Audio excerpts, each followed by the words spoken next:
Selamat pagi pemirsa, apa kabar Anda pada pagi hari ini? Senang sekali saya Ibnu Fadil dapat menemani Anda di Berita Kaltim hari ini. Sejumlah informasi penting telah kami siapkan untuk Anda dan berikut di antaranya. Warga Gunung Mangga, Samarinda panik saat 10 pipa besi bulat yang diangkut truk jatuh dan berhamburan di jalan. Ular piton dengan panjang 3,5 meter yang bersembunyi di plafon rumah warga ditangkap petugas Disdamkar Samarinda.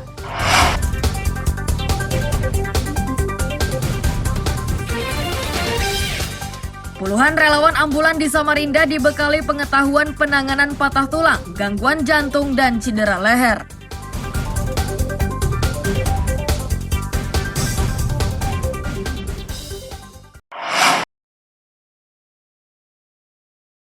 Pengendara sepeda motor di Jalan Oto Iskandar Dinata, kawasan Gunung Mangga, Sungai Dama, Samarinda segera menyelamatkan diri saat pipa besi yang diangkut truk Hino bernomor polisi KT8573BU jatuh ke jalan. Dari rekaman kamera pengintai, sejumlah warga berhamburan menyelamatkan diri dari terjangan pipa besi. Markin, pengemudi truk, menyatakan pipa tersebut berjumlah 10 batang dan diangkut dari Palaran menuju ke Selili. Pipa-pipa itu berjatuhan setelah penutup bak di bagian belakang terbuka. Markin meyakini pipa ini dengan mudah berjatuhan karena tidak diikat.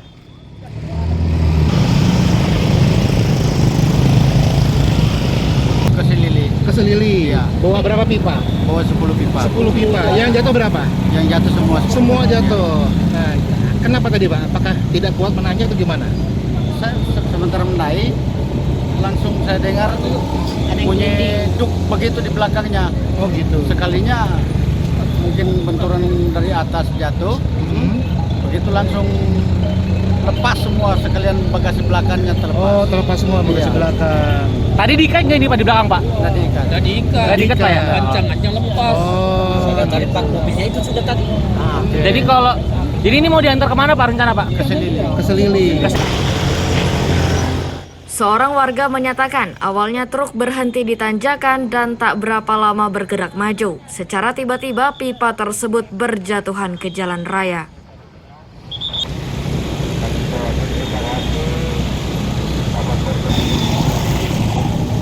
Kejadian tadi pertama sampai di situ modelnya dia oper gigi. Oper gigi kemudian Terus itu mobil terkejut. Nah, habis itu terlempar pintu di belakang. terlempar pintu di belakang. Begitu terlempar pintu di belakang tadi, barang tersebut ini sudah tak hampur semua. Apa yang terhambur Pak? Barang-barangnya ini Pipa besi ya? Pipa besi ya? Iya. Ada sekitar berapa Pak yang terhambur Pak? hampur ya sudah semuanya, hitung aja Semuanya? 10 biji. 10 biji ya nih Pak ya? Setahu saya. Itu Setahu pertamanya tadi saya lihat Pak. Nah kebetulan setelah jatuh besi-besi ini terkena rumah atau bagaimana Pak? Ya terkenanya rumah saya tadi itu karena saya lihat dengan supirnya kenapa terjadi begini. Nah, saya nggak tahu lagi kalau ini tadi saya lihat pertama tadi waktu hamburnya besi pertama. Hamburnya besi.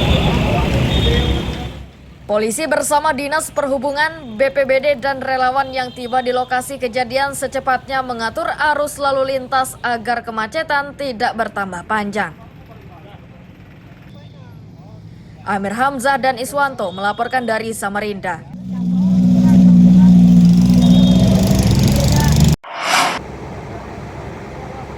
Dengan alat berat, 10 pipa besi yang berjatuhan dari truk Hino di Jalan Oto Iskandar Dinata, kawasan Gunung Mangga, Samarinda dievakuasi Senin sore.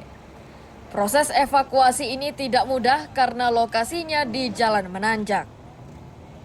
Jelang maghrib, arus lalu lintas di jalan tersebut sudah mulai lancar.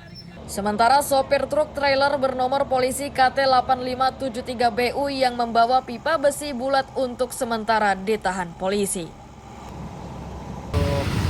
Pada siang hari ini kita mendapat berita di lapangan terkait dengan pipa jatuh.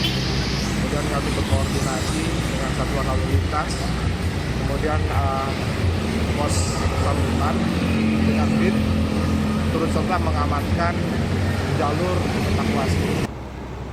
Peristiwa yang kerap terjadi di Gunung Mangga ini meresahkan Lurah Sungai Dama Lamiru. Ia berharap jalan alternatif yang kini dibangun pemerintah kota selesai dikerjakan dalam waktu dekat.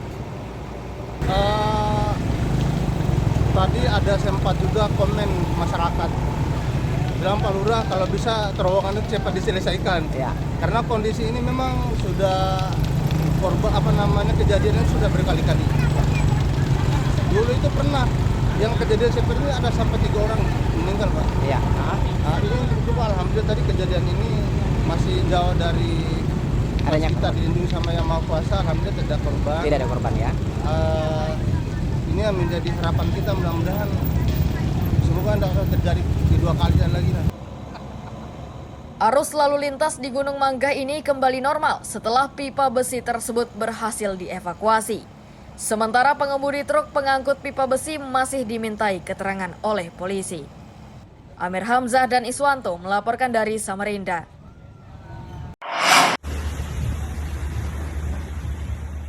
Kapal dengan nama lambung Hektor 107 SM26 ini Minggu sore menyenggol penahan jembatan penyeberangan Tanjung Redep Gunung Tabur Brau. Peristiwa yang direkam oleh warga itu menimbulkan kerusakan pada bagian sebelah kanan safety dolphin atau pelindung jembatan. Kepala Kantor Unit Penyelenggara Pelabuhan Kelas 2 Tanjung Redep, Masri Tulak menyatakan peristiwa tersebut bukan diakibatkan oleh kelalaian nahkoda atau ABK. Peristiwa ini terjadi akibat tongkang yang berlayar dari arah Teluk Bayur menuju Muara itu terseret arus sungai yang cukup deras. Kita sih masih dalam pemeriksaan. Pandu naik 15.15. Kecelakaan 15.30. Oke. Kemudian menyenggol sebelah kanan. Siap. Nah, sebelah kanan haluan kapal. Kelalaian sulit ya sebelum kita melakukan investigasi. Siap. Secara prosedur yang kami periksa sudah sesuai prosedur. Pandu sudah naik, ada nakoda, muatan apa semua sama, sertifikat hidup. Jadi kalau untuk lalai saya rasa tidak ada orang yang ingin menabrak jembatan. Siap. Meski tidak menemukan kelalaian, penyelidikan tetap dilakukan. Saat ini kantor unit penyelenggara pelabuhan sudah melayangkan surat panggilan kepada pemilik kapal dan perusahaan untuk bertanggung jawab memperbaiki kerusakan jembatan tersebut. Amir Hamzah dan Miko Gusti melaporkan dari Kabupaten Brau.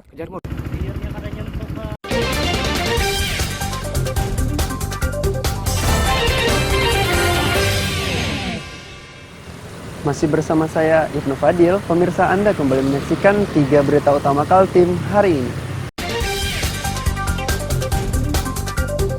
Warga Gunung Mangga, Samarinda panik saat 10 pipa besi bulat yang diangkut truk jatuh dan berhamburan di jalan. Ular piton dengan panjang 3,5 meter yang bersembunyi di plafon rumah warga ditangkap petugas Disdamkar Samarinda.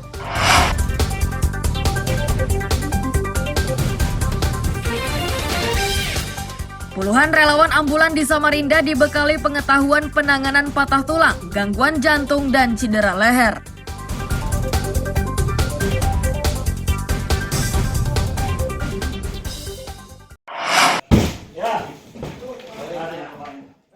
Plafon rumah warga Jalan Lombung Mangkurat Gang Andika Sungai Pinang Samarinda Minggu malam harus dijebol oleh petugas pemadam kebakaran dan penyelamatan. Upaya ini dilakukan agar mereka dengan mudah menangkap ular piton yang bersembunyi di tempat tersebut. Tangkap. Tambahin itu. Tangkap kepalanya. Ular tersebut akhirnya ditangkap setelah petugas menjepit kepalanya yang menjulur keluar dari plafon. Meski begitu, petugas dengan dibantu warga tetap kesulitan menarik keluar. Setelah berupaya selama 1,5 jam, ular tersebut akhirnya bisa dibawa keluar. Pelan-pelan aja, pelan-pelan aja. Pelan-pelan aja, pelan-pelan. Udah pingsan dia. Lemes ini. Melakukan di TKP sendiri penuh dramatis, artinya ular itu sempat masuk di plafon dan sedikit menyulitkan petugas sehingga sukar untuk mendapatkannya. Jadi pada saat di plafon itu apakah menjebol atau bagaimana Bang supaya bisa evakuasi? Untuk kondisi rumah terpaksa dengan izin yang punya rumah kita menjebolnya. Menjebolnya ya. Proses ini makan waktu berapa lama? Hampir 1,5 jam. Hampir 1,5 jam ya. Untuk jenis ular sendiri, Dan? piton. Piton ya, dengan panjang dan berat kurang 3,5 lebih meter dan berat kurang lebih hampir 2-4 kilo. 20 kilos. Ya. Oh. Ular ini pertama terlihat merayap di plafon saat Muhammad Radi, sang pemilik rumah, masuk ke dalam rumahnya. Besarnya ukuran ular tersebut menyebabkan Muhammad Radi panik dan secepatnya meminta bantuan ke tetangga hingga akhirnya Disdamkar tiba.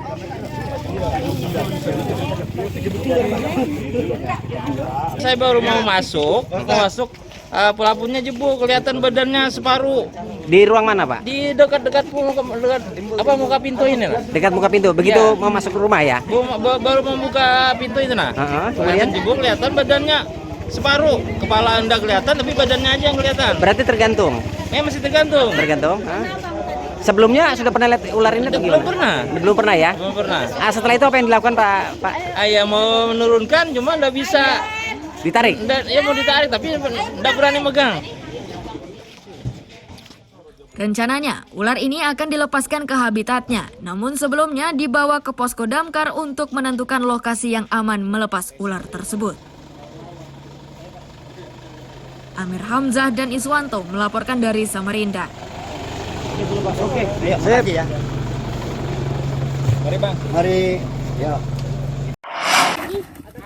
Nah, nanti taruh pancing, baru mancing. Tambak seluas 9 hektare di pesisir muara Dusun Banati, Desa Sepatin, Anggana, Kutai Kartanegara ini biasanya tempat memelihara udang dan ikan jenis lainnya.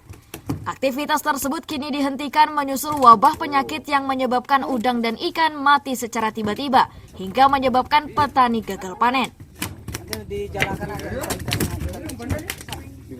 Sejatinya wabah ini sudah cukup lama dirasakan. Para petani semakin resah karena wabah pada udang mereka meluas ke tambak-tambak lainnya. Hingga saat ini para petani belum mengetahui penyakit yang menyerang udang dan ikan peliharaannya.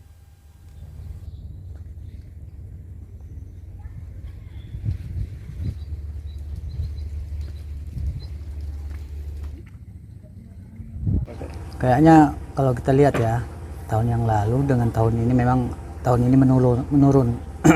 Menurun, maksudnya kebanyakan kena penyakit. Rata-rata itu umur 2 bulan, 2 bulan itu udang windu itu udah mati, pada matian. Ya mungkin memang sering kena begitu di sini, sudah umum lah ya. Tapi barunya tahun ini memang mau rata-rata kena. Untuk penghasilan gimana itu Pak? Pendapatan gimana? Pengaruh? Pengaruh sekali Pak. Ya, karena kalau sudah begitu kan sering mereka itu enggak kembali modal. Salah satu tokoh masyarakat dari Samarinda akan membantu petambak dengan menguras semua tambak yang terpapar oleh wabah yang belum diketahui jenisnya ini. Pemerintah setempat juga diminta ikut membantu agar beban petani berkurang.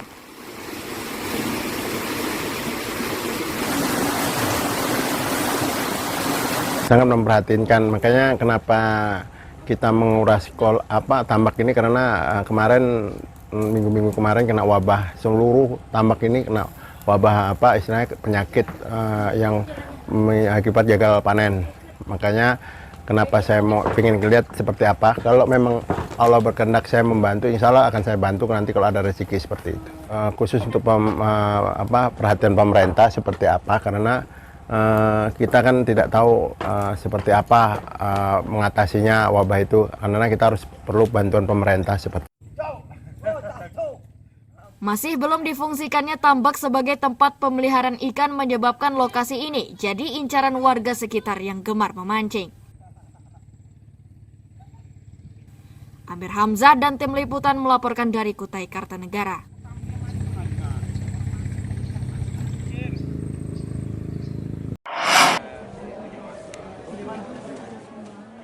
Antusiasme warga untuk mendapatkan vaksin booster 2 di Balikpapan tinggi terlihat saat digelar vaksinasi di gedung parkir Kelandasan Balikpapan.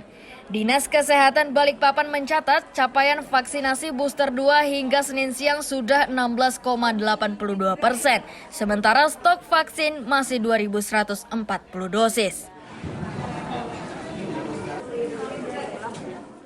Kepala Dinas Kesehatan Balikpapan Andi Sri Juliarti menyatakan, vaksinasi yang berlangsung sepekan terakhir digelar di sejumlah tempat. Tingginya animo warga untuk mendapatkan vaksin booster dosis 2 mengharuskan Dinas Kesehatan kembali mengajukan pasokan vaksin ke Kementerian Kesehatan.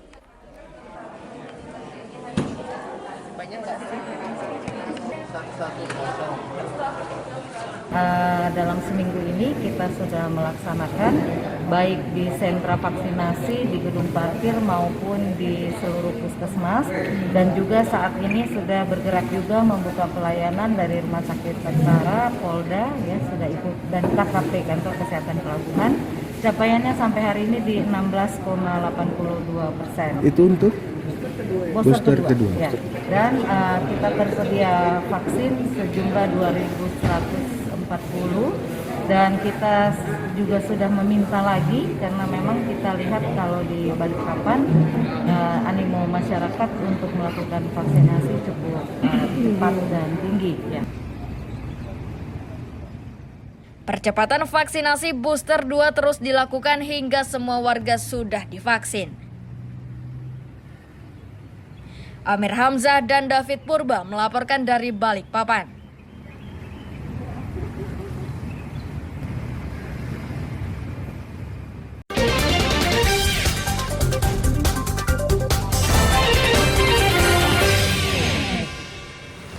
Masih bersama saya Ibnu Fadil, pemirsa Anda kembali menyaksikan 3 berita utama Kaltim hari ini.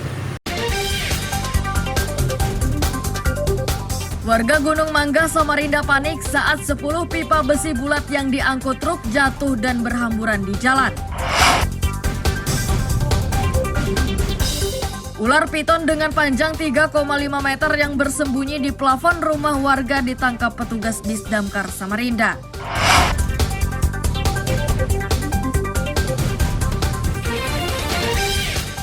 Puluhan relawan ambulan di Samarinda dibekali pengetahuan penanganan patah tulang, gangguan jantung, dan cedera leher.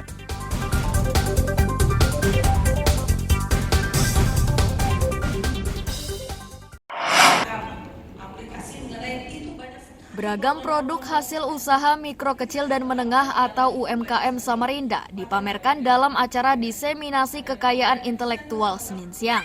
Produk yang dipamerkan itu mulai makanan ringan, makanan tradisional, hingga kerajinan tangan. Bagi pengusaha kecil, pameran ini sangat penting karena panitia melengkapinya dengan pemberian pengetahuan tata cara mempatenkan produk atau merek dagang. Dari kegiatan ini pun kelompok usaha mikro kecil dan menengah mengetahui bahwa produk atau merek dagang yang akan dipatenkan bisa berupa makanan tradisional. Yang jelas menambah ilmu, menambah wawasan, dan juga kita bisa tahu informasi terkait bagaimana proses untuk mendaftarkan hak kekayaan intelektual. Kayak brand-brand kita, merek kita, supaya tidak diambil oleh orang lain, jadi bisa segera kita daftarkan, seperti itu. Mbak sendiri sudah punya merek sendiri atau produk sendiri itu? Sudah, alhamdulillah. Kami punya produk untuk spesialis puding. Diseminasi kekayaan intelektual yang berlangsung di salah satu hotel ini diikuti ratusan pengusaha mikro kecil dan menengah di Samarinda. Amir Hamzah, Nina Erlina melaporkan dari Samarinda.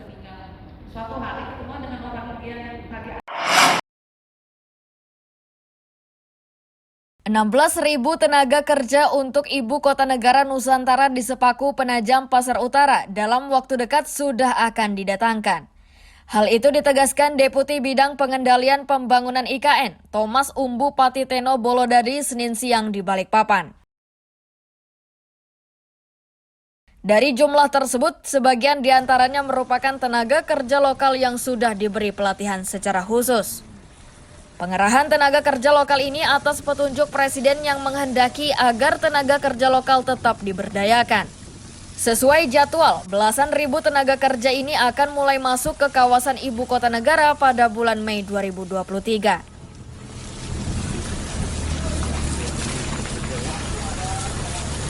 Prinsip Pak Presiden, kita akan memberdayakan masyarakat lokal sesuai dengan kompetensi.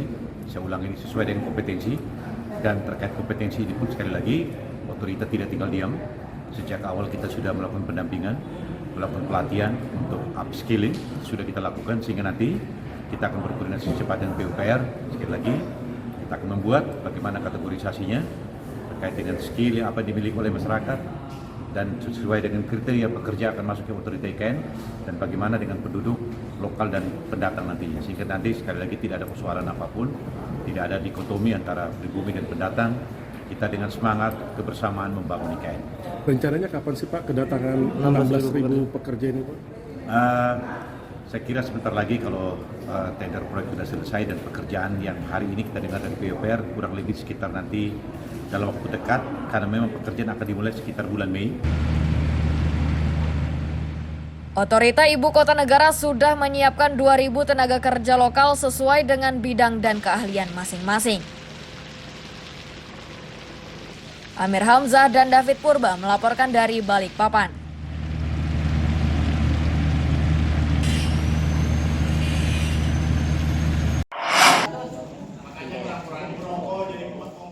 Sejumlah relawan di Samarinda mengikuti pelatihan pertolongan pertama pada korban yang mengalami gangguan pernafasan dengan cara resusitasi jantung paru atau RJP.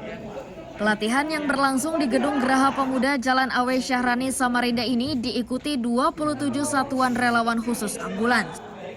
Pelatihan ini untuk meningkatkan pengetahuan dasar bagi relawan saat memberikan pertolongan pada warga yang menderita gangguan pernafasan. Selain itu, para relawan juga diberi pelatihan tentang pertolongan pada korban yang menderita patah tulang, memasang alat penyangga pada leher hingga pemasangan oksigen. Ya, terkait dengan kegiatan relawan ambulan di Kota Samarinda, PMI hari ini membantu dengan menurunkan tim dalam upaya untuk memberikan atau berbagi pengalaman lah ya sama teman-teman ambulan, relawan, agar teman-teman ambulan ini juga nanti memiliki kemampuan yang lebih mumpuni pastinya, sehingga nanti kedepannya akan bisa membantu masyarakat akan menjadi lebih baik lagi. Ini yang kita sampaikan materinya ada mulai dari penilaian penderita, penilaian korban, kemudian tadi juga dilakukan sudah resusitasi jantung dan paru, dan juga nanti ada penanganan patah tulang dan perdarahan. Hari ini dari Info Taruna Samarinda melaksanakan kegiatan pelatihan untuk relawan ambulan emergency medical team se-Kota Samarinda. Dari data ada 27 satuan yang mengikuti dan masing-masing diwakili oleh 4 orang. Kegiatan ini bekerja sama dengan Satlantas Polresta Samarinda, kemudian PMI Kota Samarinda, dan kebetulan kami disupport dari Bapak dari anggota DPRD Kota Samarinda, Pak Haji Fuad. Pertama tujuannya yang jelas adalah lebih memberikan ilmu kepada teman-teman relawan yang selama ini berkecimpung di dunia medis dan pertolongan pertama, baik itu kecelakaan dan musibah lainnya. Di Samarinda, relawan kemanusiaan jumlahnya lebih dari 1.000 orang. Mereka terbagi menjadi beberapa kelompok mulai damkar, penerangan, hingga relawan ambulans. Amir Hamzah dan Iswanto melaporkan dari Samarinda.